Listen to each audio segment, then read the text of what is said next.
So we are given this function y equals f of x, and we want to construct the graph of the function y equals f inverse of x. How can we do that? Well, we need to identify certain points that are on this graph. So I see the point 0, 2 is one that I can identify. So let's just kind of list a bunch of points that show up on this graph. So 0, 2 is one of them.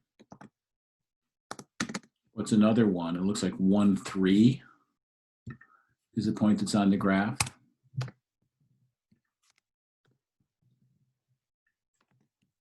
So we'll add that one.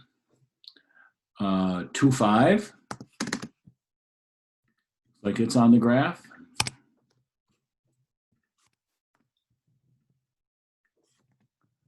We'll add that one.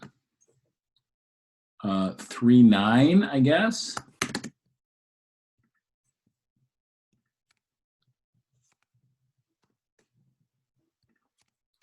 Is another one. What else? It looks like -1, about 1.5. I'm not going to say that's perfect, but it's close. So -1 and about 1.5. Again, our goal is to construct a graph, so we want to kind of get an eyeball on it. -2, -3, -4, -5. They're getting very, very close to something in 0. So is that enough for me to construct a graph? Well, remember, to find the inverse, x becomes y and y becomes x.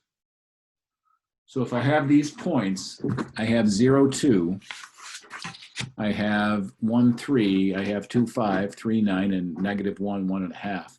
I'm going to write all those down for y equals f of x in a chart. So maybe you can see this in the little box here. So we have x f of x, 0, 2, 1, 3, 2, 5, 3, 9, -1, and what looks to be about 1.5. So I've got all of those. What I'm going to do then is I'm going to make a table for y equals f inverse of x. And if I'm doing that, x becomes y and y becomes x. That's our idea. X f inverse of x. So I had 0, 2. Now I'm going to go to 2, 0. I had 1, 3. I'm going to go to 3, 1. I had 2, 5. I'm going to go 5, 2. I had 3, 9. I'm going to go 9, 3. I had -1, 1.5. I'm going to go 1.5, -1. And let's start with those points and see if we can get a feel for the direction that this graph is going.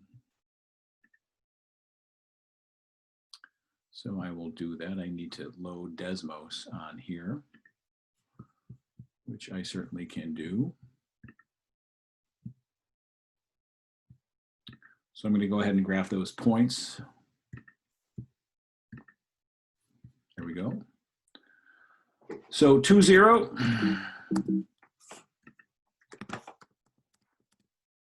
is one of them. 3, 1 is another one. 5, 2 is another one. 9, 3 is another one.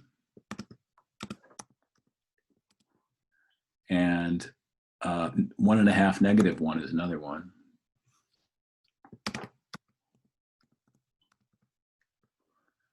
So I hope you can see the way that this is going. Do we need a few more points to identify what's happening? We have an asymptote. It's growing this way. But what's happening here? What is the asymptote? What's the long-term behavior? So if I go back to that other graph, what was the long-term behavior? What was the asymptote on the other graph? We had an asymptote at this horizontal line. Y equals 1 was the horizontal line here. So if x becomes y, y becomes x. If y equals 1 is a horizontal asymptote on this function, coming to the other one, it would have to be x equals 1. So we're going to get a horizontal at y equals 1. Now I need to have a horizontal asymptote at x equals 1. So it's getting closer and closer to this. So getting closer to this, growing, and moving the other direction. So that's how you could graph it. I think I can actually figure out what that function is. I don't necessarily expect you to have to do this. But I believe it might be 2 to the x plus 1. So let's try that. Let's come over here and graph y equals 2 to the x plus 1. That this was my original graph on that other page. Right, that's the red graph. So let me go ahead and jump to Desmos and show that to you again. And I'll change its color to make it red.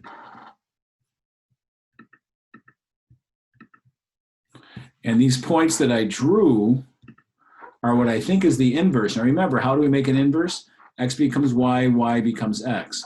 So the graph should go through the points, x equals 2 to the y plus 1. And sure enough, it does. So but all I wanted you to do was to get those points, maybe 3 or 4 points, and draw a basic idea of which way you think the graph is heading.